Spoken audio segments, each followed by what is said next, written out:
മനസ്സിലായ ഇവന്മാർ ഈ വീട്ടിന്റെ മുറ്റത്തൊന്നും നിന്നിട്ട് ഇവന്മാർ നമ്മൾ ഇല്ലാത്ത സമയത്ത് ഈ വീട്ടിന്റെ മുറ്റത്തൊന്നും നിന്നിട്ട് ഇവന്മാര് അമ്മാതിരി പിറപ്പാണ് ഇവന്മാർ അവിടെ പോയിട്ട് പറഞ്ഞ ഈ അൻഷിപ്പ് എന്ന് പറയണതുകൊണ്ടല്ല അവനെ ഞാൻ അന്നേ നോക്കിയിട്ട് ഇപ്പൊ എന്നെ കുറെ ചീത്ത വിളിച്ച മറ്റേ PSD എന്ന് പറഞ്ഞ മറ്റേ അപരാധിച്ച ഒരു ഗ്യാങ് ഉണ്ടായിരുന്നല്ലോ അവിടെ. ആവേശം വേണ്ട ബ്രോ, നമ്മൾ ഈ സീന് വിട്ടതാ വെറുതെ എടുപ്പിക്കല്ലേ. അതെന്താ വെറുതെ എടുപ്പിക്കില്ല? എന്താ ഒരു ഭീഷണിയുടെ സ്വരം വെറുതെ അപരാധിച്ച ഗ്യാങ് ആ ലൈവിൽ വന്നിരുന്ന ഈ അലവരാതി എന്നെ കുറിച്ച് അത്ര ഇത് പറഞ്ഞു, എന്നെ കുറിച്ച് മാത്രമല്ല എവിടെ ഏതെങ്കിലും പരിപാടിക്ക് എമ്മാനത്തെ തൊപ്പി വാങ്ങിച്ചാൽ മാത്രം കൈ കിട്ടും. അന്ന് മലപ്പുറം എന്താ നീ മലപ്പുറമായിട്ട് ഒരു ബന്ധമായിട്ടാ നായ നീ മലപ്പുറമായിട്ട് നീ കൊളാബ് ദാണ്ട നമ്പർ കിടപ്പുണ്ട്. ഇവനെ വിളിക്കണോ വേണ്ടേ? പറ ഇവ ഒരു ഭീഷണിയുടെ സ്വരത്തിലല്ലേ കാര്യം പറ്റുള്ളൂ. ആവേശം വേണ്ട ബ്രോ, നമ്മൾ ഈ സീൻ വിട്ടതാ വെറുതെ. ഇവ എവിടെ ഈ സീൻ വിട്ടത്? നമ്മളാ ഇത് വിട്ടത്.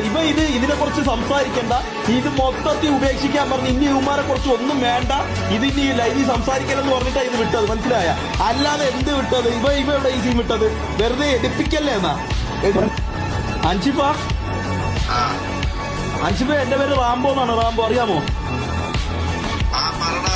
അല്ല, നീ എന്തോ ഇൻസ്റ്റയിൽ എന്തോ ഒരു സ്റ്റോറിയൊക്കെ ഇട്ടിരുന്നു. ഈ സീനൊക്കെ നമ്മൾ പണ്ടേ വിട്ടതാ. നീ എവിടെ ഈ സീൻ വിട്ടത്? നീയല്ലേ ഈ സീൻ തുടങ്ങിയത്? നീ എവിടെ പിന്നെ ഈ സീൻ പണ്ടേ വിട്ടത്?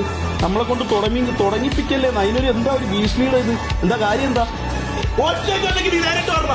ഒറ്റക്കൊറ്റക്ക് പറഞ്ഞ നീ പറഞ്ഞ? ഒറ്റക്കൊറ്റക്ക് നീ പറഞ്ഞ? ഞാൻ റെഡി. നീ വിളിക്കുന്നിടത്ത് ഞാൻ എന്തിനു പറഞ്ഞത്? അങ്ങനെയല്ലേ അൻഷിപ്പ നീ പറഞ്ഞത്? ഇപ്പൊ എന്താ അൻഷിപ്പേ ജനൽ വഴി എത്തി നോക്കിന്ന് കള്ളത്തരം പറയണേ? ഇത് സ്ക്രിപ്റ്റ് അല്ലേ അൻഷിപ്പേ? നീ എന്താ ഇപ്പൊ മാറ്റി പറയണേ? നീ അന്ന് ഇങ്ങനെയല്ലേ അൻഷിപ്പേ പറഞ്ഞത്?